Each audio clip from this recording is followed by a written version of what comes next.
আচ্ছা, তাহলে প্রথম ক্লাসে আমরা কভার করেছি কি কি? কার্বোক্যাটায়নের ক্যারেক্টার পর্যন্ত। ক্যারেক্টার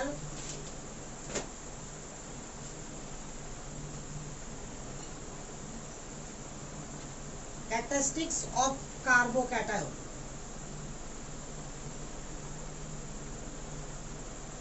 এতদূর পর্যন্ত আমরা ফার্স্ট ক্লাসে কভার করেছি। এবার আমায় জানতে হবে যে কার্বোক্যাটায়ন কি, এটা জানলাম। এবার কার্বোক্যাটায়ন কত রকমের এটা জানতে হবে। তো কার্বোক্যাটায়ন কত রকমের এবং তাদের মধ্যে কোন কার্বোক্যাটায়নটা বেশি স্টেবল এবং কোন কার্বোক্যাটায়নটা কম স্টেবল, সমস্ত কিছু আমরা একবারে জেনে নেব। তাহলে প্রথমেই জানবো আমরা type of carbocation. Type of carbocation. তো কার্বোক্যাটায়ন কত রকমের আছে, তো আমি একদিক থেকে বলে যাব যে কার্বোক্যাটায়ন কত রকমের আছে। যেটা প্রথমে বলবো সেটা সর্বাধিক স্টেবল, যেটা 2 নম্বরে বলবো সেটা দ্বিতীয় স্টেবল, যেটা 3 নম্বরে বলবো সেটা তৃতীয় স্টেবল। এইভাবে কতটা কার্বোক্যাটায়ন আছে, মানে কত টাইপের কার্বোক্যাটায়ন আছে সেটাও জানা হয়ে গেল, আর কে বেশি স্টেবল আর কে কম স্টেবল সেটাও জানা হয়ে গেল। তো নাম্বার 1 এবং সব থেকে বেশি স্টেবল হচ্ছে ডান্সিং রেজোনেন্স। Dancing resonance. তাহলে ডান্সিং রেজোনেন্স জিনিসটা কি, কোন ধরনের কার্বোক্যাটায়নকে আমরা বলবো ডান্সিং রেজোনেন্স? তো কিরকম থাকবে? সাইক্লোপ্রোপেন হবে, আর ঠিক তার বাইরের কার্বনে থাকবে পজিটিভ চার্জ। এই ধরনের কার্বোক্যাটায়নকে বলবো আমরা যে ডান্সিং রেজোনেন্স শো করছে। এর পিছনে বহু কারণ আছে যেগুলো আমরা আপাতত শিখতে পারবো না, যেটা কেন সর্বাধিক স্টেবল। অ্যাকচুয়াল এখানে যেটা হয় মনে হতে পারে এরকম, যেটা যে রেজোনেন্স যেটা অংশগ্রহণ করবে সেটা কিভাবে অংশগ্রহণ করবে, এখান থেকে এই সিগমা বন্ডটা ব্রেক করে এখানে আসবে, তাহলে এটা হয়ে গেল ডাবল বন্ড, এরকম কন্ডিশন হয়ে গেল না? অথবা এদিকটাও হতে পারতো, যেদিকটা হতে পারে। তো এখন তো মনে হতেই পারে আমাদের সিগমা বন্ড ব্রেক করে উৎপন্ন করেছে পাই বন্ড, তাহলে স্টেবল বন্ড ব্রেক করেছে আর আনস্টেবল বন্ড ভেঙেছে, তাহলে সেক্ষেত্রে কেনই বা স্টেবিলিটি বাড়বে? কিন্তু এটা অ্যাকচুয়াল সিগমা বন্ডই না, এই বন্ডটা আসলে সিগমা বন্ড না। এখানে একটা সাইক্লোপ্রোপেনের কোনো বন্ডই সিগমা বন্ড না, এই সমস্ত বন্ডকে বলা হয় টাউ বন্ড। ঠিক আছে? That is not sigma bond, this is tau bond. This is tau, এইভাবে চিহ্ন টাউ বন্ড। তো টাউ বন্ড সম্পর্কে কোনো ধারণা আমাদের নাই বলে আমরা বুঝতে পারছি না যে এটা কি হচ্ছে। তবে হ্যাঁ, এটা বুঝতে পারছি আমি, এখানে এটার কারণে একটা জিনিস মাথাতে রাখতে হবে, বুঝার কোনো ব্যাপার না, এটাও মুখস্থই রাখতে হবে যে এখানে যে কার্বোক্যাটায়নটা আছে, তাহলে এখানে যে প্লেনে এই কার্বনটা আছে তার সঙ্গে পারপেন্ডিকুলার আছে ভ্যাকান অরবিটালটা। একটু দেখালাম, মানে আমরা ফার্স্ট ক্লাসে দেখিয়েছিলাম ওটা, যে কার্বোক্যাটায়নের সঙ্গে মানে যে ভ্যাকান অরবিটাল থাকে সেটা প্লেনের সঙ্গে কি থাকে, পারপেন্ডিকুলার থাকে। তো ওটা যে প্লেনে থাকবে ওই ভ্যাকান অরবিটালটা, আর এখানকার যে ইলেকট্রনগুলো আছে, ইলেকট্রন জোড় ইলেকট্রনগুলো অর্থাৎ বন্ড পেয়ার যে ইলেকট্রনগুলো আছে তারা সেম প্লেনে থাকবে। বলে কি হচ্ছে যে ওদের মধ্যে ডিলোকালাইজেশন হওয়া বা এক জায়গা থেকে আরেক জায়গাতে চলে যাওয়াটা খুব ইজিলি হয়। এই কারণে সর্বাধিক স্টেবল কার্বোক্যাটায়নের নাম কি, ডান্সিং রেজোনেন্স। তো আমাকে জাস্ট এতটুকু মাথায় রাখতে হবে যে এই ফিগার যদি থাকে অর্থাৎ সাইক্লোপ্রোপেন থাকবে এবং তার বাইরের কার্বনে পজিটিভ থাকবে, তাহলেই ওটা ডান্সিং রেজোনেন্স শো করবে, আদারওয়াইজ কখনোই ডান্সিং রেজোনেন্স শো করবে না। আমি কতগুলো এক্সাম্পল আর দেওয়ার চেষ্টা করছি, তুলে হয়েছে এটুকু, কতগুলো এক্সাম্পল আমি আরো দেওয়ার চেষ্টা করছি। কিরকম? যদি বলা হয় এই কম্পাউন্ডটা ডান্সিং রেজোনেন্স শো করবে কি করবে না,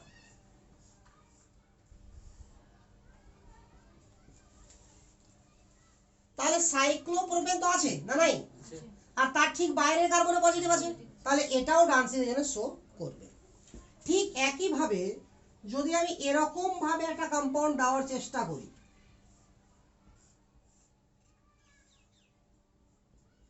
এখানে পজিটিভ, তাহলে আবারও দেখতে পাচ্ছি যে সাইক্লোপ্রোপেন তো আছে, তার ঠিক বাইরের কার্বনে পজিটিভ আছে, তাহলে আবারও আমার কি করা উচিত?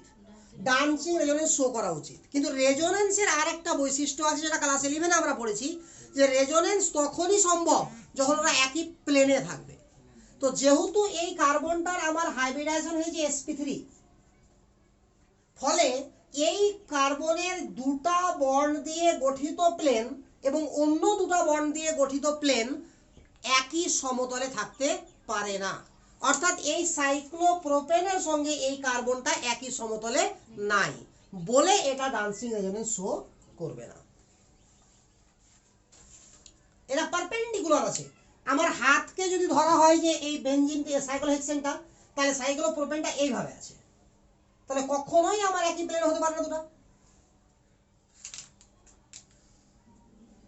আরো যদি সব বোঝানোর চেষ্টা করি, তাহলে এরকম ভাবে ব্যাপারটা হচ্ছে এরকম যে টেট্রাহেড্রাল যেহেতু আছে sp3 মানে, তাহলে এই হচ্ছে আমার sp3 টেট্রাহেড্রাল। তো যে কোনো দুটা বন্ড, এই দুটো বন্ড নিলাম আমরা, তাহলে এই দুটো বন্ডকে একটা প্লেন করছি, এরকম প্লেন হলো, এদিকে এদিকে এদিকে এসে প্লেন হয়ে গেল সাইক্লোহেক্সেন। তাহলে এই দুটো বন্ড নিয়ে প্লেন করব, তাহলে এই প্লেন আর এই প্লেন লম্ব হয়ে গেল পাশাপাশি। তো এই কারণে কখনোই কি হতে পারে না, একই প্লেনে থাকতে পারে না। এবার যদি আমরা বলি যে একটা কোশ্চেন রূপে দেখি যে স্টেবিলিটি অর্ডার কি হবে যদি এরকম দেওয়া হয়,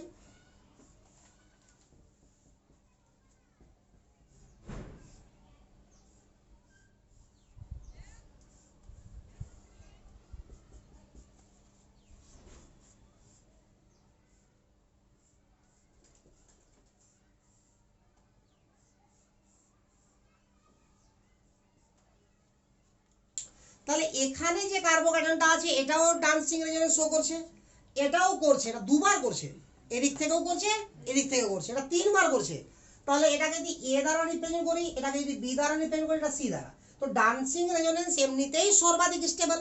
তো যেখানে যত বেশি বার ডান্সিং রেজোনেন্স হবে সেটা আরো বেশি স্টেবল। তাহলে আমার স্টেবিলিটি অর্ডার কি? প্রথমে সি, তারপরে বি, তারপরে এ।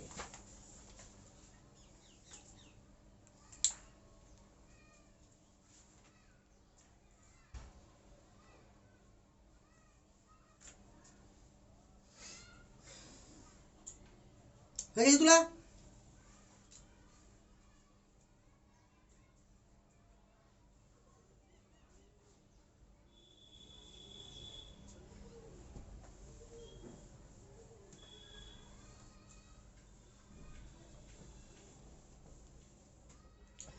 2 নম্বর স্টেবল কার্বোক্যাটায়নের নাম হচ্ছে পার্ট অফ অ্যারোমেটিক।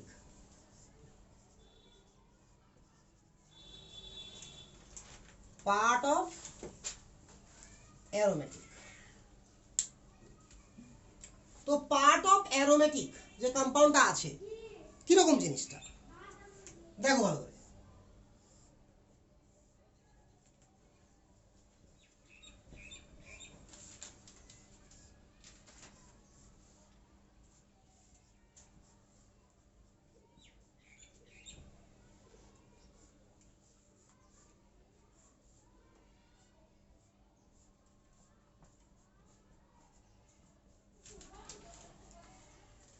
এখানে তিনটা আমরা কার্বোকার্বন এঁকেছি। যদি আমি একবার রিভাইজ করে নিই যে অ্যারোমেটিক হওয়ার শর্ত কি ছিল, তো অ্যারোমেটিক হওয়ার প্রথম শর্ত ছিল তাকে সাইক্লিক হতে হবে, প্রত্যেকটা কম্পাউন্ড সাইক্লিক আছে, কনজুগেশন থাকতে হবে। এর মানে কি? কনজুগেশন 5 রকমের হয়: double, single, vacant, double single lone pair, double single double, lone pair vacant, আর একটা হচ্ছে আমার ডাবল সিঙ্গেল সিঙ্গেল ইলেকট্রন বা ফ্রি রেডিক্যাল। এই 5 রকমের কনজুগেশন আছে। তো এখানে ডাবল আছে, সিঙ্গেল আছে, ভ্যাকান্ট আছে। Double single double, double single vacant, double single vacant, double single double, গোটা গোটা রিং কনজুগেশন আছে। এখানেও গোটা ring double single double single double single double, তাহলে পুরো রিং কনজুগেশন আছে। তাহলে সাইক্লিকও আছে, কনজুগেশনও আছে। পুরো রিং যদি কনজুগেশন থাকে তাহলে বলবো যে প্লেনার আছে। তো এটাও প্লেনার, এটাও প্লেনার, এটাও প্লেনার। তো তিনটা শর্ত মেনে গেল। এবার 4n+2 যদি পাই ইলেকট্রন হয়, অর্থাৎ পাই ইলেকট্রন দুটা যদি হয়, বা 6টা যদি হয়, বা 10টা হয়, বা 14টা হয়, তাহলে সেটা অ্যারোমেটিক হবে। তাহলে এখানে পাই ইলেকট্রন কটা আছে? দুটা পাই ইলেকট্রন আছে। এখানে 6টা পাই ইলেকট্রন আছে, এখানেও 6টা পাই ইলেকট্রন আছে। তাহলে এটাও অ্যারোমেটিক, এটাও অ্যারোমেটিক, এটাও অ্যারোমেটিক। তাহলে তিনটাই আমার আছে অ্যারোমেটিক। এবার দেখো, যদি আমি এই পজিটিভটাকে হটিয়ে দিই, খুব ভালো করে দেখবা জায়গাটাকে, যদি আমি এই পজিটিভটাকে হটিয়ে দিই তাহলে কি হলো? আর কনজুগেশনই নাই। তাহলে কনজুগেশন যদি না থাকে তাহলে কি অ্যারোমেটিকও হতে পারে না, অ্যান্টি অ্যারোমেটিকও হতে পারে না, পড়ে থাকলো কি নন অ্যারোমেটিক। তো এটা হয়ে গেল নন অ্যারোমেটিক। তাহলে এখানে যে অ্যারোমেটিকটা নেচারটা ছিল সেটা কার জন্য? এই পজিটিভ চার্জের জন্য। পজিটিভ চার্জ হটিয়ে দাও, অ্যারোমেটিকও হটে গেছে। এখানেও একই গল্প, পজিটিভ চার্জ হটিয়ে দিলে কনজুগেশন শেষ, ডাবল সিঙ্গেল সিঙ্গেল হয়ে গেল। গোটা রিং কনজুগেশনে নাই, অর্থাৎ প্লেনার নাই। কিছু অংশ তো কনজুগেশনে আছে, তো কিছু অংশ কনজুগেশন তাহলে হবে না। গোটা রিং যখন কনজুগেশন থাকবে তখনই বলবো কি সেটা প্লেনার। এক মিনিট, হ্যালো, হ্যাঁ অ্যাড করলো আসরুল, আমি পাঠিয়ে দিয়েছি। আসলে মেসেজ, এখন মেসেজ করছে গ্রুপে। হ্যাঁ হ্যাঁ হ্যাঁ, সব বলে দেবো এই গ্রুপে। তো এখানেও পজিটিভ চার্জটা আছে বলেই অ্যারোমেটিক নেচার আছে।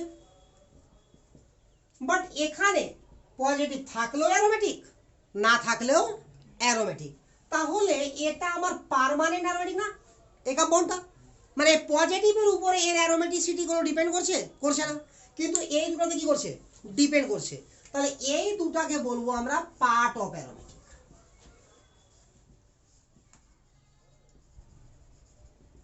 আর পার্ট অফ অ্যারোমেটিক মানে পার্মানেন্ট অ্যারোমেটিক অপেক্ষা বেশি stable. Part of aromatic permanent aromatic অপেক্ষা বেশি স্টেবল এবং ওভারঅল সেকেন্ড স্টেবল। সব থেকে বেশি স্টেবল কে?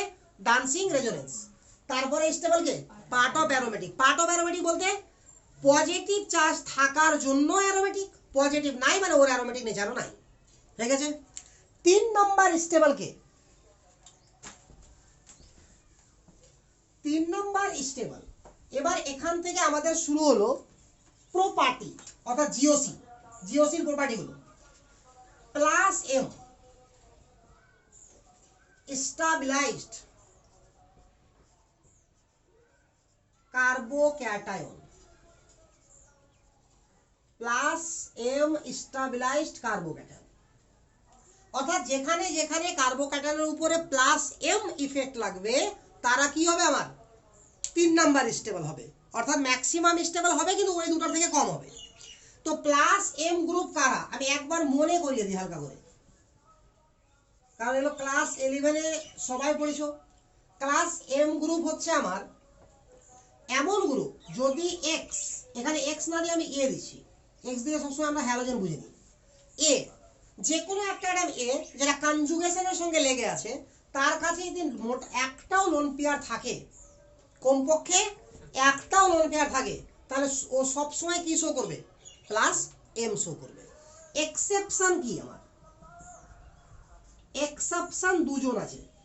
একটা ফ্লুরিন, তিনটা লোন পেয়ার আছে কিন্তু প্লাস এম শো করবে না। আর একটা এন ডাবল বন্ড ও, লোন পেয়ার আছে কিন্তু শো করবে না। বুঝা গেল? এই দুজন আমার শো করে কি? মাইনাস আই, এরা প্লাস এম শো করে না। এই দুটা ছাড়া বাকি যে কোনো যৌগ বা যে কোনো গ্রুপ বা যে কোনো অ্যাটম যেটা কনজুগেশনের সঙ্গে লেগে আছে তার উপরে লোন পেয়ার থাকলে ও 100% প্লাস এম শো করবেই। দ্বিতীয় condition X double bond Y, এখানে এক্স যে কোনো অ্যাটম, ওয়াই যে কোনো অ্যাটম, নট হ্যালোজেন, যে কোনো অ্যাটম। আর যদি আমার এক্স এর ইলেকট্রোনেগেটিভিটি বেশি হয় কার থেকে? ওয়াই এর থেকে, তাহলেও সেটা কি শো করবে? Plus M. তাহলে এই দুটো কন্ডিশনেই আমার প্লাস এম শো করবে, আদারওয়াইজ প্লাস এম শো করবে না। তবে একটা কথা আরো বলে দিই, যে যদি আমি দেখা যায় যে কোনো একটা যৌগ এমনভাবে গ্রুপ আছে কোনো যৌগের মধ্যে যে প্লাস এমও শো করছে, প্লাস এইচও শো করছে, প্লাস আইও শো করছে, তো আমি ভাববো না, আমি শুধু প্লাস এমকে নিয়ে ভাববো, কারণ প্লাস এম অনেক শক্তিশালী গ্রুপ প্লাস এইচ এর থেকে, আবার প্লাস এইচ অনেক শক্তিশালী গ্রুপ প্লাস আই এর থেকে। ঠিক একইভাবে মাইনাস এম অনেক শক্তিশালী গ্রুপ মাইনাস এইচ এর থেকে, আবার মাইনাস এইচ অনেক শক্তিশালী গ্রুপ মাইনাস আই এর থেকে। তো যখন প্রথমে সবসময় ভাববো আমরা এম কে, তারপর ভাববো এইচ কে, তারপর ভাববো আই কে। তো যাই হোক, তো এরকম যদি গ্রুপ থাকে তাহলে ওটা প্লাস এম দেবে। তো আমি এবার দেখাচ্ছি যে কার্বোক্যাটায়নের উপরে স্টেবিলিটির ব্যাখ্যাটা কিরকম।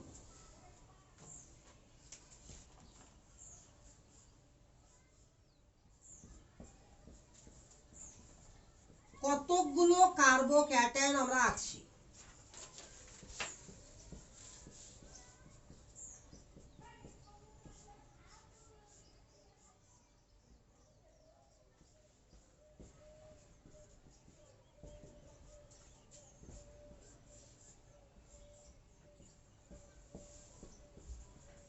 আমি প্রথম ক্লাসেই শিখেছি যে প্লাস গ্রুপগুলো কার্বোক্যাটায়নের স্টেবিলিটিকে বাড়ায়, আর প্লাসের মধ্যে সব থেকে শক্তিশালী হচ্ছে প্লাস এম, তাহলে প্লাস এম বেশি বাড়াবে। তো এদের কাজ কি? ইলেকট্রন ডোনেট করা। তো ধরে নিলাম যে এখানে আছে NH2, অবশ্যই লোন পেয়ার আছে, দাওয়া থাক আর না থাক লোন পেয়ার তো আছেই। এখানে ধরে নিলাম যে OH আছে, এখানে ধরে নিলাম যে NH মাইনাস আছে, এখানে ধরে নিলাম যে O মাইনাস আছে। তো মাইনাস আছে মানে 1000% গ্যারেন্টি যে লোন পেয়ার আছে ওখানে, তাহলে মাইনাস হলো কেন? আর মাইনাস না থাকলে হিসাব করতে হবে, যেমন এখানে অক্সিজেন আছে, লোন পেয়ার আছে কি নাই? আছে, কারণ অক্সিজেনের বাইরে ইলেকট্রন থাকে 6টা, তার মানে বন্ড করেছে 2টা, লোন পেয়ার আছে। তাহলে লোন পেয়ার এখানেও আছে, লোন পেয়ার এখানেও আছে, লোন পেয়ার এখানেও আছে, লোন পেয়ার এখানেও আছে। তো এক্সেপশন দুজন, ফ্লুরিন আর এনো গ্রুপ। বাকি যেখানে লোন পেয়ার থাকবে তারা কি শো করবে? Plus M. তো এরা সবাই কি শো করবে? Plus M. এবার এদের মধ্যে কে শক্তিশালী এটা খুঁজবো আমরা। তো যার কাছে আগে থেকেই নেগেটিভ আছে, মানে কি ওর কাছে এক্সেস ইলেকট্রন আছে, তো যার কাছে ইলেকট্রন এক্সেস থাকবে তার দান করা কি হবে? ইজি। যার কাছে ইলেকট্রন এক্সেস থাকবে তার দান করা কি হবে? ইজিলি হয়ে যাবে। তাহলে সব থেকে বেশি দান করবে কি? এই দুজন। তারপর দান করবে এই দুজন। তাহলে এই দুজন আবার মোস্ট স্টেবল হবে, 1 আর 2 নম্বর হবে এরা, আর এরা হবে 3 আর 4। এবার এই দুজনকে নিয়ে ভাবি যে এই দুজনের কাছেই নেগেটিভ আছে, তার দুজনের মধ্যে কে বেশি ইজিলি দান করবে? তো নাইট্রোজেন আর অক্সিজেন আছে, তো নাইট্রোজেন আর অক্সিজেনের মধ্যে তড়িৎ ঋণাত্মকতা কার বেশি? অক্সিজেনের বেশি। তাহলে যার তড়িৎ ঋণাত্মকতা বেশি তার ইলেকট্রনকে টানার ক্ষমতা বেশি, হোল্ড করে রাখার ক্ষমতা বেশি, দান করার ক্ষমতা কম। তাহলে সেই অনুযায়ী নাইট্রোজেন বেশি দান করবে, অক্সিজেন কম দান করবে। তাহলে সব থেকে বেশি স্টেবল এটা, তারপরে এটা। ঠিক একইভাবে এখানেও নাইট্রোজেন বেশি দান করবে, এটা হয়ে যাবে 3 নম্বর, এটা হয়ে যাবে 4 নম্বর। তাহলে প্রথম কথা যে 3 নম্বর স্টেবিলিটি হয় প্লাস এম গ্রুপ, আবার প্লাস এম গ্রুপের অনেক ক্যাটাগরি হতে পারে, তাদের মধ্যে কে বেশি স্টেবল কে কম স্টেবল সেটা এভাবে ভাবতে হবে আমাকে।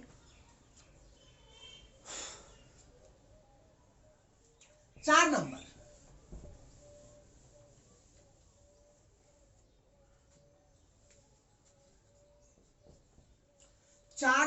স্টেবল হচ্ছে আমার plus H group, plus H stabilized carbocation,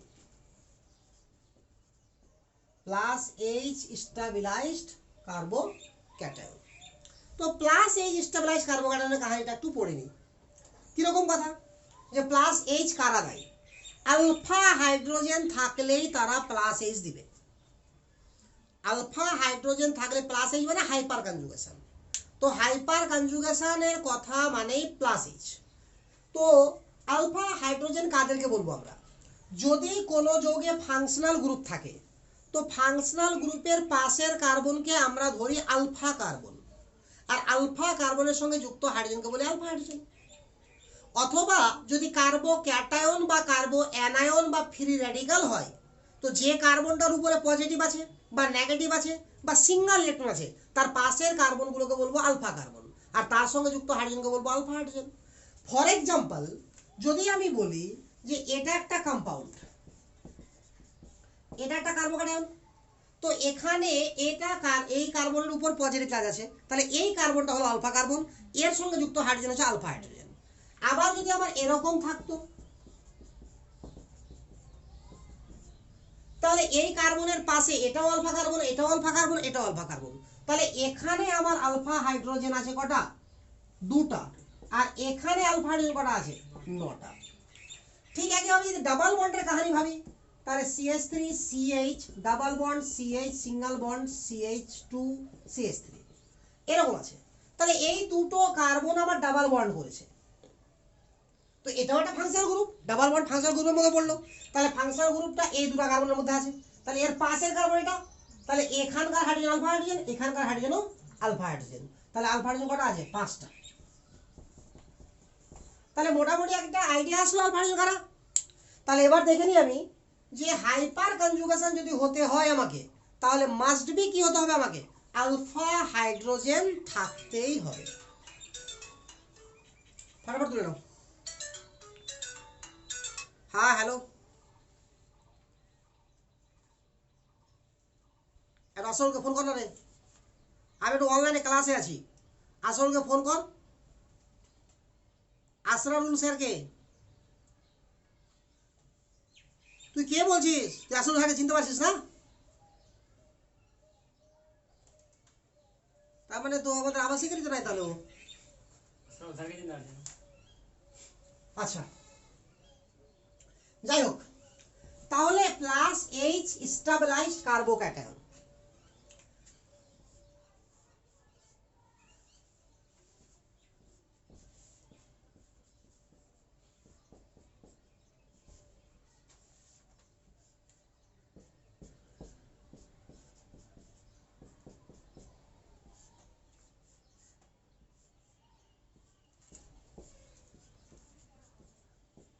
এই কটা কার্বোক্যাটায়ন লিখেছি আমরা।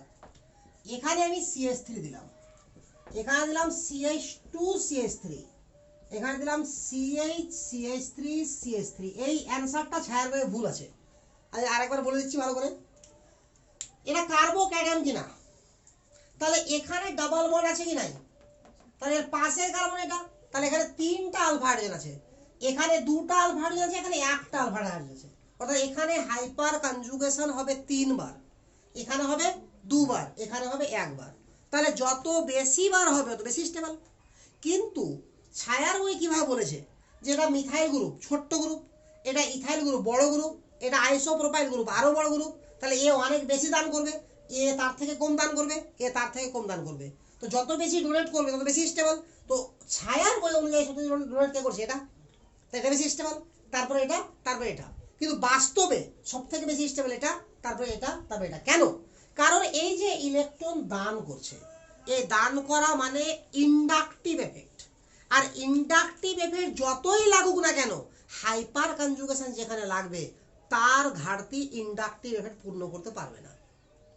অর্থাৎ যদি এরকম হয় যে ধরুন এখন লকডাউন চলছে, আরে চলছে কি না, তো লকডাউনের কাহিনীতে যদি এরকম হয়, রাস্তাতে বেরিয়েছো, এবার কি করেছে পুলিশ, কিছু কুকুর, কিছু ঘোড়া, কিছু হাতি নিয়ে বেরিয়েছে, যার হাতে মারবো না, অনেক হলো।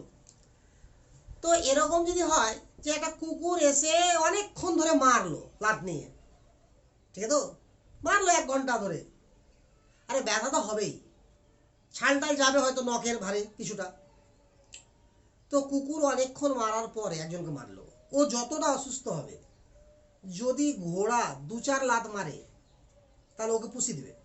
কুকুরের 100 লাত মারার পরেও পারবে না, ঘোড়া 2-4 লাতে যা করে দেবে। আবার হাতি যদি 1 লাত মারে তাহলে কাহিনী শেষ, থাকবেই না কোনো কাহিনী। তো ব্যাপারটা হচ্ছে এরকম যে মিজোমেরিক এফেক্ট বা রেজোনেন্স ইফেক্ট এখানে হাতির লাতের মতো, মানে হাতির লাতে যেমন পাওয়ার সেরকম, হাইপার কনজুগেশন ঘোড়ার লাতের মতো, আর ইন্ডাকটিভ হচ্ছে কুকুরের লাতের মতো।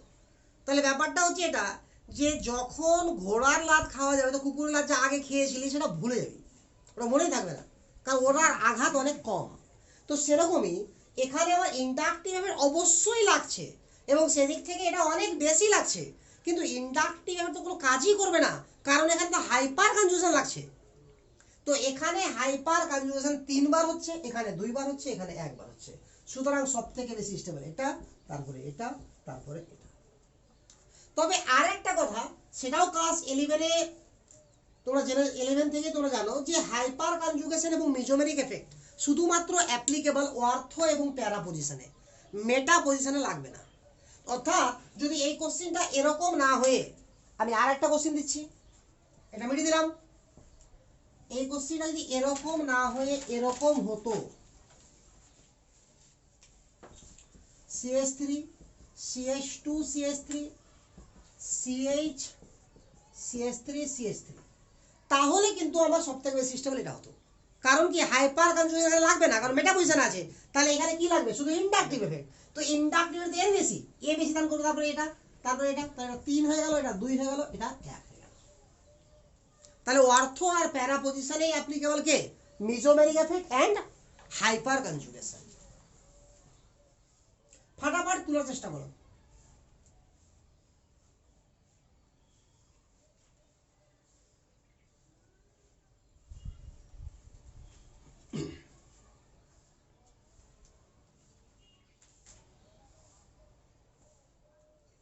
মিটিয়ে দিলাম।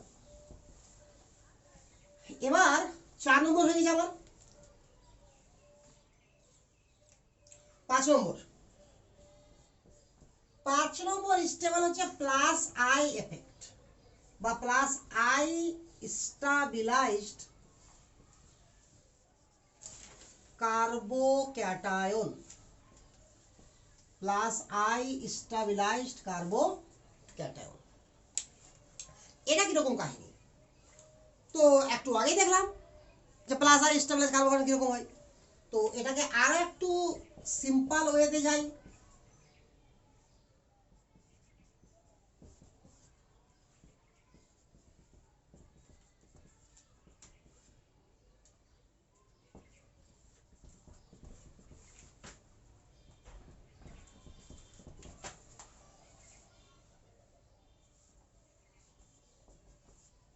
এই যে কার্বোক্যাটায়ন কয়েকটা গেছে আমি। তো এখানে এই গ্রুপটা দান করছে, এখানে এই গ্রুপটা দান করছে, আর এখানে এই গ্রুপটা দান করছে। তো যত বড় গ্রুপ হবে তত বেশি দান করবে, স্টেবিলিটি বাড়বে। তো সেম জাস্ট বেশি স্টেবল কে, 3 নম্বরটা, তারপরে 1 নম্বর এটা, তারপরে 2 নম্বরেরটা। কিন্তু তারও আগে আমাকে একটু ভাবতে হবে, কারণ এটা কার্বোক্যাটায়ন, এর পাশের কার্বনটা আলফা কার্বন, অর্থাৎ আলফা হাইড্রোজেন আছে। তাহলে হাইপার কনজুগেশনকে যদি আসে, তাহলে আমার ইন্ডাকটিভ আর ভেবে লাভ নাই। তো এখানে আলফা হাইড্রোজেন 2টা, এখানে 3টা, এখানে 2টা, তাহলে এখানে আর এখানে ইকুয়াল আছে বলে হাইপার কনজুগেশন এর স্টেবিলিটি ব্যাখ্যা করতে পারবে না। কিন্তু এখানে ডিফারেন্ট আছে এবং বেশি আছে। যদি কম থাকতো তো সবথেকে কম স্টেবল এটা হতো, বেশি আছে বলে সবথেকে বেশি স্টেবল এটা। এবার এই দুটার মধ্যে ভাগ করতে আমাকে তুলনা করতে হবে ইন্ডাকটিভ এফেক্ট দিয়ে। তাহলে এটা 2 নম্বরে, এটা 3 নম্বরে। আবার যদি কার্বোক্যাটায়নটা এরকম নিতাম, এখানে পজিটিভ আছে, এখানে মিথাইল লেগে আছে, এখানে পজিটিভ আছে, এখানে মিথাইল লেগে আছে, এখানে পজিটিভ আছে, আর এখানে মিথাইল গ্রুপ লেগে আছে। তো মিথাইল গ্রুপের কাজ হচ্ছে ইলেকট্রন ডোনেট করা, কোন রকম কনজুগেশনের কাহিনী নাই। আরে বোঝা গেল তো? তাহলে কি হবে এবার, সর্বাধিক স্টেবল কোনটা হবে, এটা 1 নম্বরে, 2 নম্বরে, 3 নম্বরে। কারণ সব জায়গাতে হাইপার সরি ইন্ডাকটিভ এফেক্ট লাগছে, আর সব জায়গাতে দান কে করছে, মিথাইল গ্রুপ। তো যত কাছে থাকবে তত বেশি দান করবে, যত বড় গ্রুপ হবে বেশি দান করবে। আর গ্রুপ যদি সমান হয় তো যত কাছে থাকবে তত বেশি দান করবে। একটু তাড়াতাড়ি নোট করো সবাই।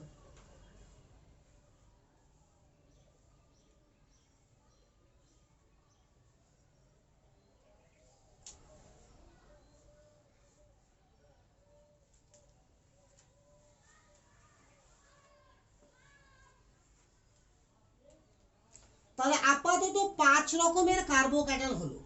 এবার একটা কথা ভালো করে মন দিয়ে শোনো, যে আমরা কার্বোক্যাটায়নকে যখন স্টাডি করছিলাম, তার যখন ক্যারেক্টার পড়ছিলাম এর আগের ক্লাসে, তখন কি দেখতে পেলাম আমরা, যে কোনো ইলেকট্রন ডোনেটিং গ্রুপ কার্বোক্যাটায়নের স্টেবিলিটি বাড়ায়, আর যে কোনো ইলেকট্রন অ্যাকসেপ্টিং গ্রুপ কার্বোক্যাটায়নের স্টেবিলিটি কমাবে।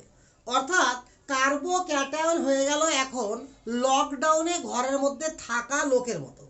অর্থাৎ যারা সাহায্য দিবে তারা কি হচ্ছে, ওর স্টেবিলিটি বাড়াচ্ছে, ওকে বেঁচে থাকার জন্য সাহায্য করছে। আর যারা ওকে লুটে নিয়ে যাচ্ছে উল্টা, তাহলে কি, ওর তো ফিক্সড কোনো ইনকাম তো নাই এখন লকডাউনে, তাহলে কি হচ্ছে, ও শেষ হয়ে যাচ্ছে আস্তে আস্তে। তো যারা দান করছে তারা যেমন স্টেবিলিটি বাড়াচ্ছে, যারা টানছে নিয়ে যাচ্ছে তারা স্টেবিলিটি কমাচ্ছে, তেমনি যেখানে দান করাও নাই তো কারো শোষণও নাই, সে তো অন্তত পক্ষে যেখানে শোষণ হচ্ছে তার থেকে তো ভালো নাকি। তো প্লাস গ্রুপগুলো আমার ইলেকট্রন দান করে, তো তারা স্টেবিলিটিকে বাড়াচ্ছে, তো সব থেকে বেশি বাড়াচ্ছিল প্লাস এম, তারা প্লাস এইচ, তারা plus I.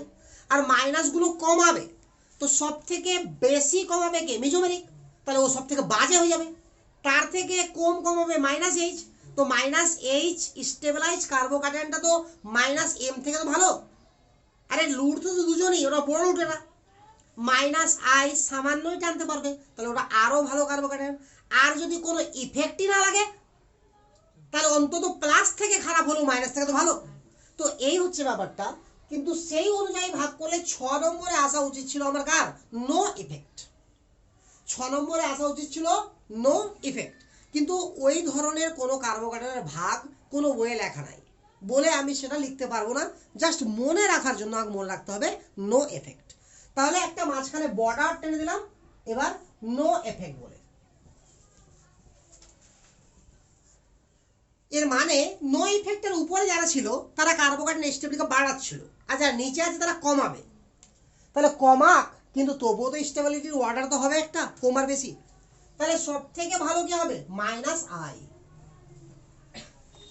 Minus I stabilised carbocation, মানে এদের মধ্যে ভালো হবে। 6 number minus I stabilised carbocation. তো minus I stabilised carbocation fluorine. এখানে একটু উল্টা উল্টা করে ভাবতে হয়, তো বেশি ঝামেলা আছে এখানে মাইনাস গুলোতে, ওই জন্য একটু ক্লিয়ার কাট আগে শোনো, তারপরে দেখবা যে সব ক্লিয়ার হয়ে যাবে। প্রত্যেক জায়গাতে কার্বোক্যাটায়ন আছে এবং প্রত্যেক জায়গাতে মাইনাস আই লাগছে।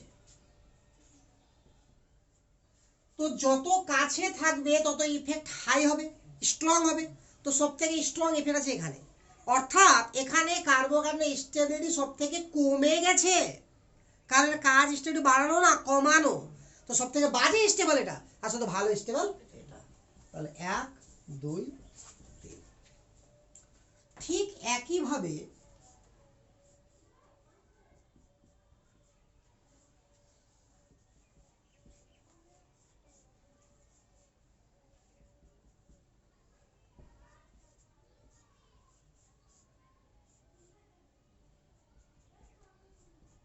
এরকম যদি বলি, তো এখানেও সব ক্ষেত্রে আমার মাইনাস আই ইফেক্ট লাগছে। তো সর্বাধিক টানবে কে? ফ্লুরিন, তারপরে ক্লোরিন, তারপরে আয়োডিন। তাহলে সব থেকে স্ট্রং ইফেক্ট এখানে, তাহলে সব থেকে এটা বাজে স্টেবল, সব থেকে ভালো এটা। তাহলে এই হচ্ছে আমার মাইনাস আই স্টেবিলাইজড কার্বোক্যাটায়ন। 7 নম্বর এবার করব। 7 নম্বরে আমাদের কি হবে? তাহলে মাইনাস এইচ। তাড়াতাড়ি তুলো, মিলাতে হবে। যত তাড়াতাড়ি তুলতে পারবা তত বেশি বেশি শেষ হবে। এবার আমি 7 নম্বরে পড়ব মাইনাস এইচ স্টেবিলাইজড কার্বোক্যাটায়ন। এবার মাইনাস এইচ এর কাহিনী একটু গন্ডগোল। কেন গন্ডগোল? যে দুনিয়াতে মাত্র একটাই গ্রুপ আছে যে মাইনাস এইচ দেয়, তার তুলনা করার কোনো গল্পই নেই কারো সঙ্গে। একজনই মাইনাস এইচ দেয়, সেটা কে? CCl3। আর অন্য কোনো গ্রুপ মাইনাস এইচ দেবে না। তো শুধুমাত্র একজনই গ্রুপ আছে যে মাইনাস এইচ দেবে।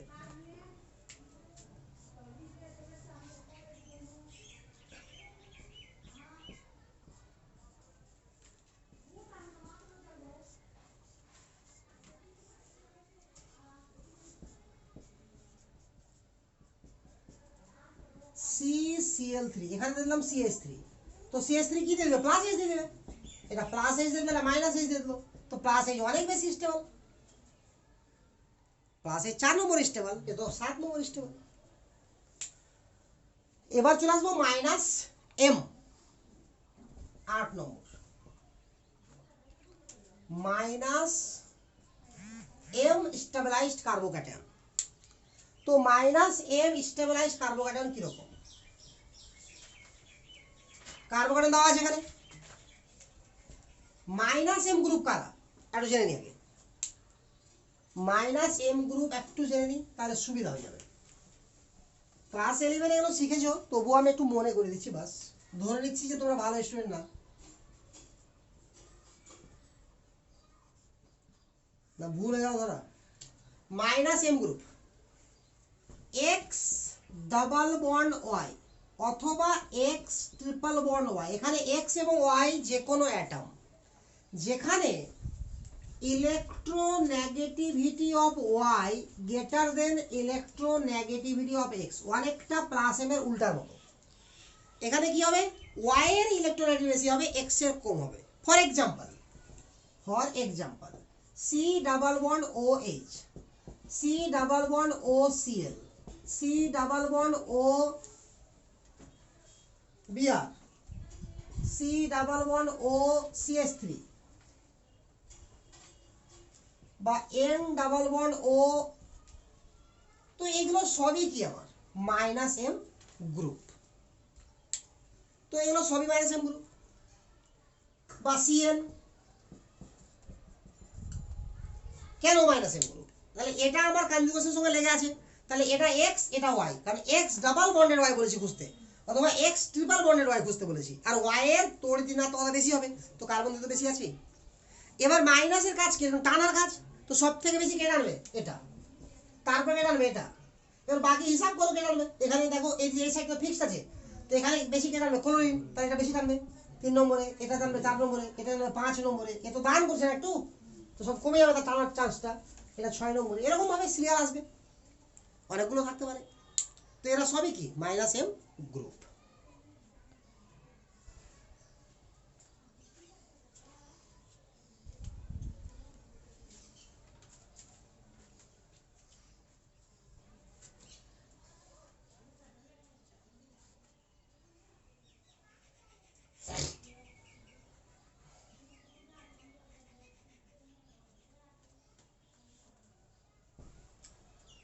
তাহলে মাইনাস এম স্টেবিলাইজড কার্বোক্যাটায়ন কি করে ভাববো?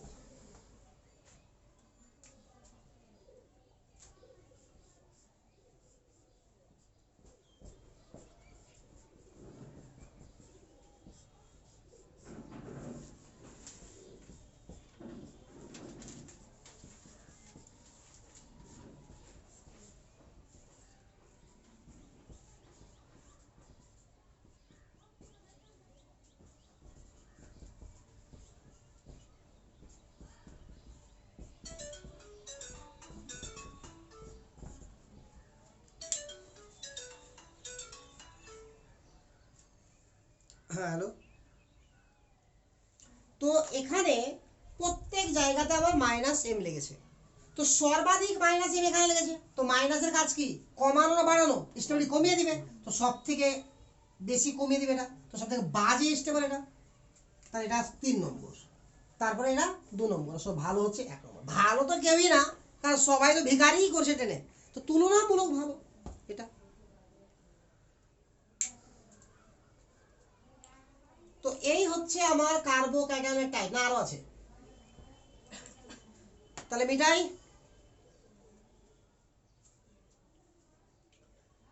9 number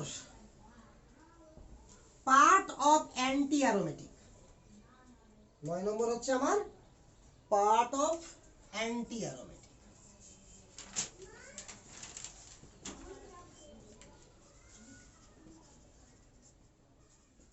part of anti aromatic কিরকম জিনিসটা, ওখানে যেমন পার্ট অফ অ্যারোমেটিক ছিল, মানে পজিটিভ ছিল বলে ওটা অ্যারোমেটিক ছিল, এখানে পজিটিভ আছে বলে অ্যান্টি অ্যারোমেটিক।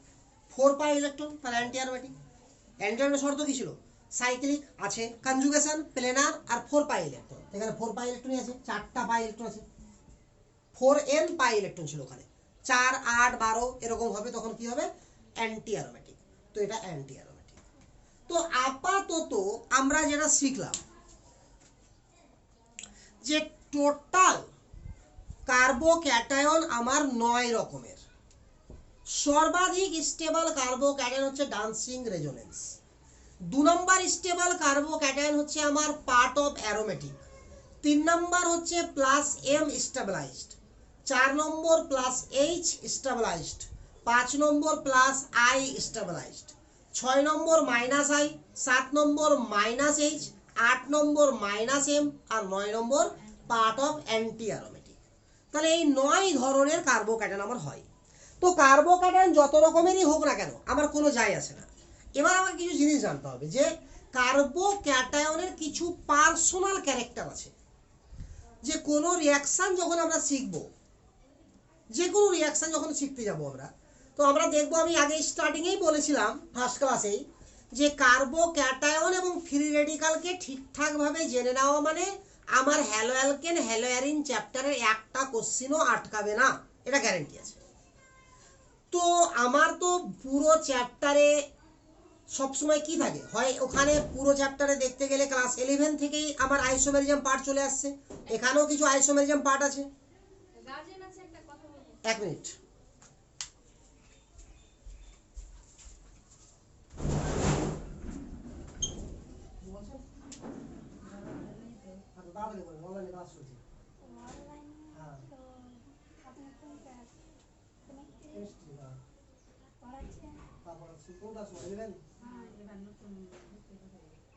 রবিবার আসবো গোলাম মোস্তফা স্যারের বাড়ি বেরিয়ে গিয়ে ওখানে যে কাউকে জিজ্ঞাসা করলে বলে দেবে, ওখানে ওর আব্বার বাড়ি হবে না, ওর আব্বার বাড়ি নবীনগর, ওর মামার বাড়ি করতে হবে সাথে।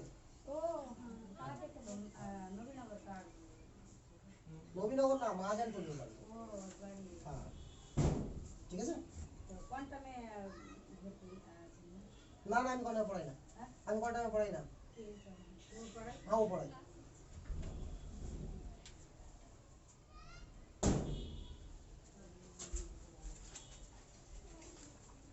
তাহলে কার্বোক্যাটায়নের কিছুটা ক্যারেক্টার আছে। কিরকম ক্যারেক্টার, যে কার্বোক্যাটায়ন যখন উৎপন্ন হলো, রিয়াকশন যখন শিখবো আমরা, তো ওভারঅল হ্যালো অ্যালকেন হ্যালো অ্যারিনে কি কি পাবো আমরা, যে ক্লাস 11-এ পড়েছি আইসোমেরিজম, তো আইসোমেরিজমের একটা পার্ট পাবো, সেটা অপটিক্যাল আইসোমেরিজম। এই অপটিক্যাল আইসোমেরিজমের কিছু অংশ ছিল ক্লাস 11-এ, আর কিছু অংশ আছে ক্লাস 12-এ। তো সেটা বেশিরভাগ স্টুডেন্ট ক্লাস 11-এই শেষ করে নাই, তবুও আমি একবার করিয়ে দেবো আরএস নোমেনক্লেচারটা, যেটা পরীক্ষাতে আসে আইসোমেরিজম উপরে বেস করে, আর কিছু আইসোমেরিজমের উপরে বেস করে আসে না।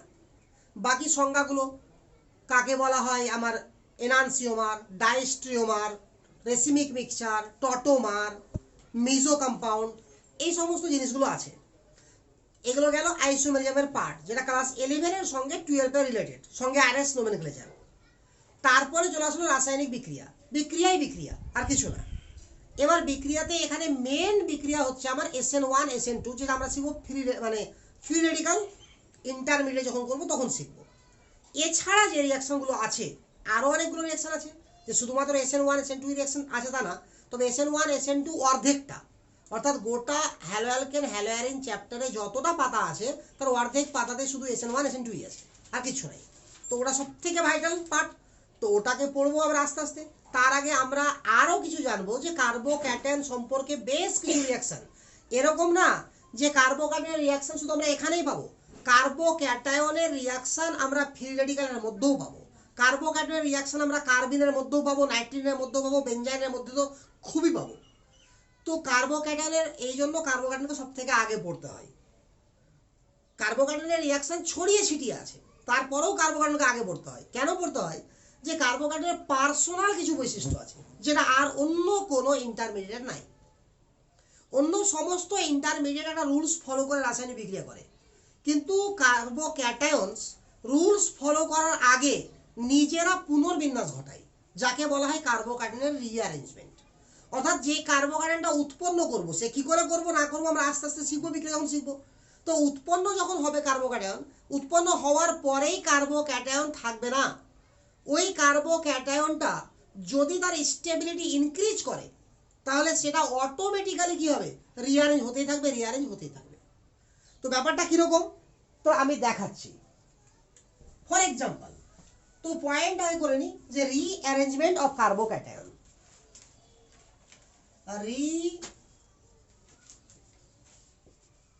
rearrangement of carbocation. বিশাল একটা ভাইটাল পার্ট যে রিঅ্যারেঞ্জমেন্ট অফ কার্বোক্যাটায়ন। এখানে কত রকম ভাবে কার্বন রিঅ্যারেঞ্জমেন্ট হতে পারে, আমি একদিক থেকে পয়েন্টগুলো বলছি। প্রথমে হাইড্রাইড শিফটিং,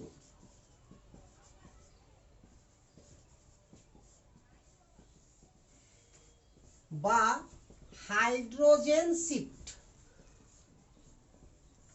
হাইড্রাইড শিফটিং বা হাইড্রোজেন শিফট। তো এখানে ব্যাপারটা হচ্ছে মানে হাইড্রোজেনের শিফটিং হবে, হাইড্রোজেন তার পজিশন চেঞ্জ করার মাধ্যমে কার্বোক্যাটায়নের স্টেবিলিটি বাড়াবে। 2 নম্বরে আমাকে শিখতে হবে phenyl shifting, phenyl shifting. Phenyl মানে যেখানে বেনজিন রিং থাকবে তাদের সবাইকে বলা হয় ফিনাইল। এমন না যে বেনজিন রিংই থাকতে হবে, বেনজিন রিং মাস্ট বি থাকবে, তার আশেপাশে methyl, ethyl, propyl, OH, NO2 যা থাকতে পারে সবটাকে একসঙ্গে কি বলা হবে? Phenyl group. তো ফিনাইল গ্রুপের শিফটিংকে বলা হয় ফিনাইল শিফটিং। 3 নম্বরে হবে অ্যালকাইল শিফটিং, অ্যালকাইল শিফটিং। 4 নম্বরে হবে রিং অ্যারেঞ্জমেন্ট, রিং অ্যারেঞ্জমেন্ট।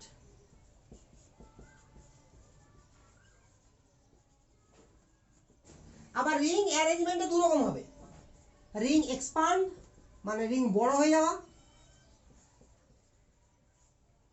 আর বি নম্বর হচ্ছে রিং কন্ট্রাকশন মানে রিং ছোট হয়ে যাওয়া। তো এত রকম ভাবে উৎপন্ন হওয়ার পরে কোন রাসায়নিক বিক্রিয়া থেকে কার্বোক্যাটায়ন উৎপন্ন হওয়ার পরে এতগুলো বৈশিষ্ট্য দেখাবে ও। তাহলে এটা বিশাল ভাইটাল টপিকস, যেটাকে ঠিকঠাকভাবে জানতে গেলে শুধু এটুকু জানতেই আমাকে 2টা ক্লাস লেগে যায়। তো আমি জানবো না, কারণ আমার হায়ার সেকেন্ডারির সিলেবাসে শুধুমাত্র আছে হাইড্রোজেন শিফটিং, আর কোনো শিফটিং নাই। তো আমি শুধু শিখবো কোন শিফটিংকে? Hydrogen shifting. কিন্তু যদি আমাকে নিট কভার করতে হয় তো মাস্ট বি শিখতে হবে এতগুলো, না হলে আমি নিটের কোশ্চেন পারবো না। এবং নিটের কার্বোক্যাটায়ন দিয়ে যে রিঅ্যাকশনগুলো আসে সেক্ষেত্রে শিফটিং মাস্ট বি থাকে। হতে পারে সেটা হাইড্রোজেন শিফটিং থেকে গেল, বা হতে পারে বাকি শিফটিং থাকলো, কিন্তু শিফটিং থাকেই, জেনারেলি থাকবেই এরকম গ্যারান্টি নাই, তবে থাকে।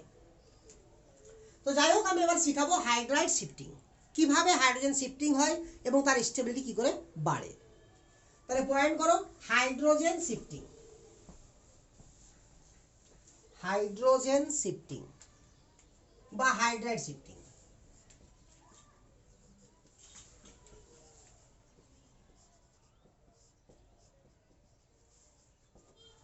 হাইড্রাইড শিফটিং, তো হাইড্রাইড শিফটিং, এটা টি দূরে হয়ে যাচ্ছে। হাইড্রাইড শিফটিং এক্সাম্পল,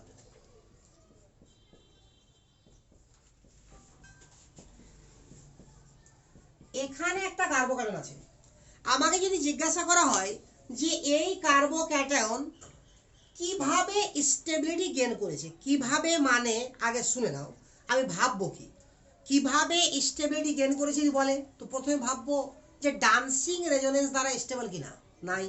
ভাববো পার্ট অফ অ্যারোমেটিক দ্বারা স্টেবল কিনা, নাই। তারপর ভাববো আমরা যে রেজোনেন্স দ্বারা স্টেবল কিনা। তবে হ্যাঁ, রেজোনেন্স দ্বারা স্টেবল যদি হতে হয় তাহলে কনজুগেশন মাস্ট বি থাকতে হবে। 5 রকমের কনজুগেশন, আর একবার বলে দিচ্ছি, double single vacant, double single lone pair, double single single electron. মানে কিরকম? ডাবল থাকবে, তারপর সিঙ্গেল থাকবে, তারপর ভ্যাকান্ট থাকবে। For example CH2 double bond, CH single bond, CH2 plus, এটাকে বলা হয় ডাবল সিঙ্গেল ভ্যাকান্ট।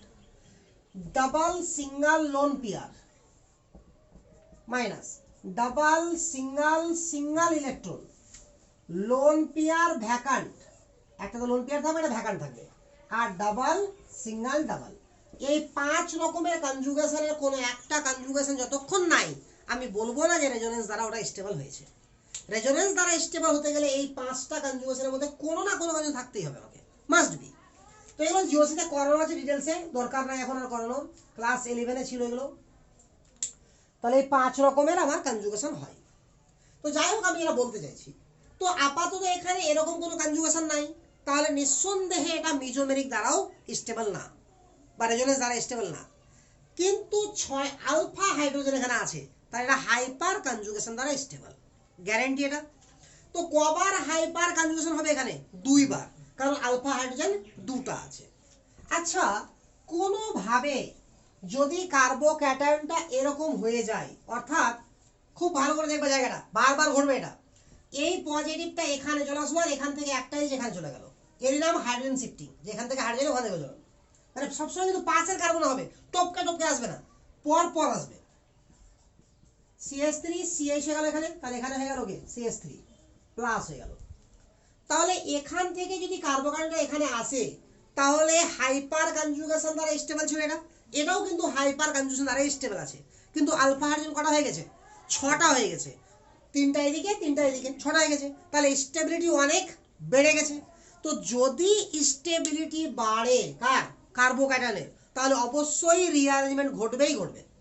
আর যদি স্টেবিলিটি অপরিবর্তিত থেকে যায়, আলফা হাইড্রোজেন বাড়লেও না কমলেও না, স্টেবিলিটি অপরিবর্তিত থেকে গেল অথবা স্টেবিলিটি কমে গেল, তো অ্যারেঞ্জমেন্ট ঘটবে না। অর্থাৎ এখান থেকেই যাবো, এবার এখানে নিয়ে আসার চেষ্টা করি, দেখে নিয়ে এসে, তাহলে একটাই যেখানে চলে গেল, তাহলে CH2 CH2 CH3 এখানে পজিটিভ হয়ে গেল। তাহলে এবার কার্বো আলফা হাইড্রোজেন কটা হলো? দুটা। আমি এটার সঙ্গে এটা ভাববো না, সবসময় তার আগের স্টেপটা ভাববো। তো এখানে কটা ছিল? 6টা। তাহলে এখান থেকে এখানে আসতে গিয়ে স্টেবিলিটি কমে গেছে, তাহলে এই স্টেপটা হবে না, এখানে লাস্ট। এটাকেই বলা হয় হাইড্রাইড শিফটিং এবং রিঅ্যারেঞ্জমেন্ট অফ কার্বোক্যাটায়ন। এবার আমরা আস্তে আস্তে এটাকে ডেভেলপ করব, অর্থাৎ একটু কঠিনের দিকে যাব, যে কত রকম ভাবে আমরা কঠিন করতে পারি এই প্রবলেমটাকে।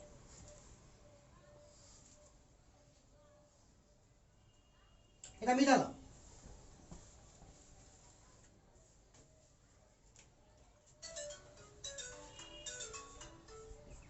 CH3 CH CH3 CH 2 CH2 চেষ্টা করো করার যে কত রকমের হচ্ছে। আমি অবশ্যই করবো, 1 মিনিট টাইম করে নাও। হ্যাঁ হ্যালো, হ্যাঁ করো।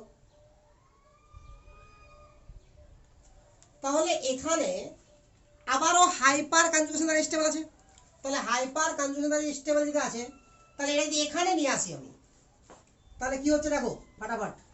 CH3 CH CH3 এখানে CH হলো, এখানে CH3 চলে গেল, এখানে হয়ে গেল পজিটিভ চার্জ। আলফা হাইড্রোজেন বেড়েছে না বাড়েনি? বেড়ে গেছে। আপাতত ছিল দুটা, এখানে হয়ে গেছে 4টা, 3টা 4টা। যদি এটাকে এখানে নিয়ে আসি, তাহলে একটা H চলে যাবে এখানে, তাহলে CH3C CH3 CH2 হয়ে গেল, এটা CH3 হয়ে গেল। এখানে কার্বন হয়েছে, আলফা হাইড্রোজেন আবারও বেড়ে গেছে, তাহলে এখানেও আসবে, আর যাবে না। এবার এখানে আসলে কমে যাবে, তাহলে এখানে যদি উৎপন্ন কার্বন এটা পায়, সেটা অটোমেটিক্যালি কোথায় চলে যাবে? এখানে। এবং রিয়াকশন শেখার সময় আমি এইভাবে করতে পারবো না, ডাইরেক্ট এখান থেকে এখানে নিয়ে আসতে হবে আমাকে। হ্যাঁ, আমার যদি ইচ্ছা হয় যে আমি খুব মানে লিখতে তাড়াতাড়ি পারি, তো রাপ করে করে করে দেখে নেবো, তারপর করবো, ইচ্ছা অত টাইম পাওয়া যায় না পরীক্ষাতে। অতএব এটাকে এতভাবে প্র্যাকটিস করতে হবে যে ডাইরেক্ট ভাবতে হবে। হ্যাঁ, কিরকম ভাববো? এখান থেকে আপাতত আলফা হাইড্রোজেন দুটো আছে, যখন এখানে আসলো একটা এজ গেল এখানে, মানে 3টা আর একটা 4টা, হ্যাঁ যাবে। এবার এখান থেকে এখানে আসলো, একটা এজ এখানে গেল, তো এখানে দুটা আর এখানে 3টা, এখানে 3টা, তাহলে হয়ে গেল অনেক বেশি, তাহলে এখানেও যাবে। এবার এখানে না আর আসবে না, তাহলে লাস্ট অব্দি এখানে আসবে আমার। তাহলে এই হচ্ছে রিঅ্যারেঞ্জমেন্ট। আরো করি কয়েকটা এক্সাম্পল, যত এক্সাম্পল করবো তো ক্লিয়ার হয়ে যাবে জায়গাটা, কারণ এই জায়গাটা আমাদের ক্লিয়ার হতেই হবে। CH2 double bond CH single bond CH2 single bond CH CH3 CH2 CH2 plus, এই জায়গাটা আছে। আপাতত আলফা হাইড্রোজেন দুটো আছে, আবারও ভাবতে শুরু করছি আমি এভাবে, দেখো লক্ষ্য করে। যদি এটা এখানে আসে, তো একটা H এখানে যাবে, তো এখানে 3টা আলফা হাইড্রোজেন গেল, দিকে একটা, হ্যাঁ হচ্ছে, বাড়ছে, করে নি। যদিও আমি এক স্টেপেই করা উচিত আমাকে, কিন্তু আমি আপাতত শিখাচ্ছি যেহেতু, ওই জন্য স্টেপ বাই স্টেপ করছি। এখানে H চলে গেল, CH3 হয়ে গেল, এখানে একটা H কমে গেল, আর পজিটিভ চলে আসলো এখানে, আলফা হাইড্রোজেন বেড়ে গেছে। তারপরে যদি এটা এখানে চলে আসে, তো একটা H চলে যাবে এখানে, যাবে কি না? তো আমি এখান থেকে মিটিয়ে করতে পারি না? পারি না? তাহলে এখান থেকে একটা H চলে গেল এখানে, তাহলে এই এইচটাকে মিটিয়ে দিয়ে এখানে এইচটাকে বাড়িয়ে দিলাম আর পজিটিভ চলে আসলো এখানে, আবার স্টেবিলিটি বেড়ে গেছে না বাড়েনি? আবার যদি আমি এখান থেকে এখানে চলে যাই নিয়ে তো আলফা হাইড্রোজেন তো কমে যাবে, কিন্তু আমি রেজোনেন্স পেয়ে যাচ্ছি, ডাবল সিঙ্গেল ভ্যাকান্ট হয়ে যাবে, সেটা আরো বেশি স্টেবল, তাহলে অবশ্যই ঘটবে। তাহলে একটা এইচ এখান থেকে চলে গেল এখানে আর পজিটিভ চলে আসলো এখানে। আরে বোঝা গেল? তাহলে এইভাবে আমাকে ফাইনাল ইকুয়েশনটা একবারে করে নিতে হবে, যে লাস্ট অবধি এখান থেকে কোথায় আসবে, এখানে আসবে। তো খাতা তো আর মেটানো যাবে না, ভাবতে হবে। আরেকটা করছি, রিঅ্যারেঞ্জমেন্ট অফ কার্বোক্যাটায়ন। সাপোজ ধরে নিলাম যে এরকম আছে আমার, এখানে পজিটিভ চার্জ, আপাতত এর আলফা হাইড্রোজেন কটা আছে, এদিকে দুটা এদিকে একটা, কটা হলো মোট? তিনটা। যদি এদিকে চলে আসে তাহলে আলফা হাইড্রোজেন কটা হবে? দুটা আর দুটা চারটা হয়ে যাবে, তাহলে বাড়ছে তো স্টেবিলিটি, আসতেই পারে। যদি এদিকে চলে যায় তো এদিকে দুটা দুটা চারটা একটা পাঁচটা, তাহলে আরো বেড়ে গেল। তো দুদিকেই বাড়ছে, তো যেদিকে বেশি বাড়বে সেদিকে যাবে, তাহলে উপরের দিকে আমার বেশি বাড়ছে। যদি সন্দেহ হয়ে থাকে তাহলে দুদিকে করে দেখে নিতে পারো, চলো করে দেখে নি। এটাকে এখানে চলে আসলাম, তাহলে এখানে আলফা হাইড্রোজেন কটা আছে? চারটা, আর এখানে আলফা হাইড্রোজেন কটা আছে? পাঁচটা। এটা কারেক্ট, এটা রং। বুঝা গেল? এবার যদি এটা এখানে চলে যায়, তার পাশে পাশে পাশে যেতে পারবে, তাহলে আলফা হাইড্রোজেন আরো বেড়ে যাচ্ছে, তিনটা তিনটা ছটা একটা সাতটা হয়ে যাচ্ছে, তাহলে অবশ্যই যাবে। তাহলে শেষ পর্যন্ত আলফা হাইড্রোজেন কোথায় আসলো? এখানে। আমাকে জানতে হবে যে এখান থেকে শেষ পর্যন্ত এখানে যাবে। আর একেবারে যে আমি আজকে শিখলাম আর আজকেই পেরে যাব, এটা হয় না। বারবার বারবার প্র্যাকটিস করব, রিয়াকশন করব, তখন আস্তে আস্তে আমরা শিখে যেতে পারবো যে শেষ অবধি কোথায় গিয়ে পৌঁছাবে।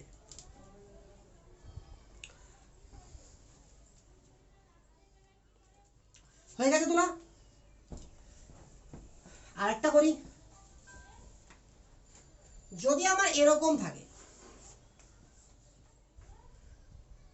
এখানে আছে পজিটিভ আর এখানে আছে ডাবল বন্ড, তাহলে আপাতত আলফা হাইড্রোজেন কটা আছে? চারটা। যদি এটা এখানে চলে আসে পজিটিভটা পাশে, আর এদিকে গেলে তো ওটাই থাকছে, যাবে না, কিন্তু এইদিকে চলে আসলে ডাবল সিঙ্গেল ভ্যাকান্ট হয়ে যাবে, তাহলে অনেক বেশি স্টেবল হয়ে যাবে, রেজোনেন্স স্টেবল, তাহলে অবশ্যই আসবে। হয়ে গেছে? আবার যদি এরকম কন্ডিশন হতো আমার,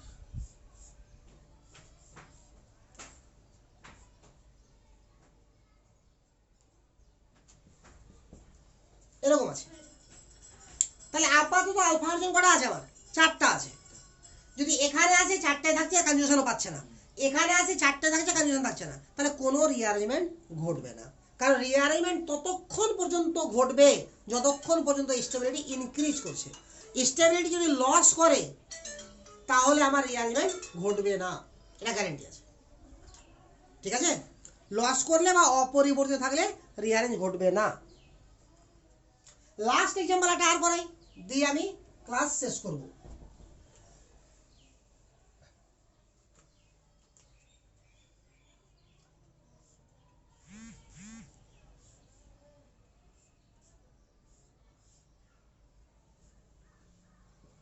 এখানে পজিটিভ আছে, তো আপাতত আবারও আলফা হাইড্রোজেন এখানে দুটো আছে, যদি এটা এখানে চলে আসে তাহলে বেড়ে গেল, কটা হলো? তিনটার একটা চারটা। যদি এখানে চলে আসলো তো তিনটার দুটা পাঁচটার একটা ছটা। যদি এখানে চলে আসলো তো আলফা হাইড্রোজেন তো কমলো, কিন্তু কনজুগেশন পেয়ে গেল, ডাবল সিঙ্গেল ভ্যাকান্ট, তাহলে লাস্ট অবধি ওখানে আসবে।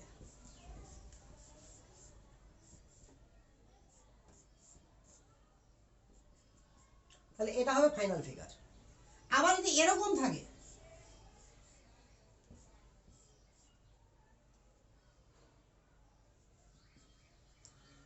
যে এখানে কার্বোকার্বন আছে, তাহলে আপাতত আলফা হাইড্রোজেন দুটো দুটো চারটা আছে। যদি এদিকে যায় তো তিনটা হয়ে গেল, দুটা আর একটা তিনটা। যদি এদিকে আসে তো চারটাই থাকলো, তাহলে এদিকে আসলে বাড়ছেও না কমছেও না, এদিকে গেলে উল্টা কমে যাচ্ছে, তাহলে কোন দিকে যাবে না। এবার তুমি ভাববা যে এটাকে বাদ দিয়ে আমি এখানে লোক চলে আসবো বা এখানে চলে আসবো, অনেক বেড়ে যাবে, কিন্তু আগে এখানে আসবে, তারপরে এখানে আসতে পারবে, তারপরে ওখানে যেতে পারবে, কোনো একটা স্টেপ গ্যাপ করে যেতে পারবে না। আরে বোঝা গেল? তাহলে হাইড্রাইড শিফটিং কি করে হয়? ক্লিয়ার না ক্লিয়ার না? একদম ক্লিয়ার তো? একদম ক্লিয়ার? তাহলে এই হলো আমার rearrangement of carbocation by hydride shifting. আরও 4 রকম শিফটিং আছে, ওটা যদি কোনোদিন প্রয়োজন পড়ে তো দেখা যাবে। আপাতত আমি প্রয়োজন মনে করছি না, কারণ আপাতত আমি হায়ার সেকেন্ডারি সিলেবাসকে ক্লিয়ার করছি, তার থেকে আরও বেশিই করছি, কম করছি না, কিন্তু নিটকে ফুললি কভার করছি না। হায়ার সেকেন্ডারি থেকে বেশি যাচ্ছি একটু, কিন্তু নিটকে ফুললি কভার করছি না। তাহলে রিঅ্যারেঞ্জমেন্ট অফ কার্বোক্যাটায়ন হয়ে গেল। তাহলে পরের ক্লাস থেকে আমরা কার্বোক্যাটায়ন রিঅ্যারেঞ্জমেন্টকে কাজে লাগাবো, অর্থাৎ রিয়াকশান যখন হবে তো কি হবে। আমরা ওভারঅল হ্যালোঅ্যালকেন হ্যালোয়ারিন পড়তে গিয়ে 13 থেকে 14টা রিয়াকশান পড়ব, দিয়ে ফুল চ্যাপ্টার আমার কভার হয়ে যাবে। দিয়ে এই যে রিয়াকশানগুলো পড়বো, এই রিয়াকশান পড়ার জন্যই এই দুটো ক্লাস কি হলো, তার প্রিপারেশন হলো। এবার 3 নম্বর ক্লাস যখন পড়বো আমরা, তখন এখান থেকে জানতে পারবো যে রিয়াকশান কিভাবে হয়, কেন হয়। তাহলে আপাতত তাদের থাকুক।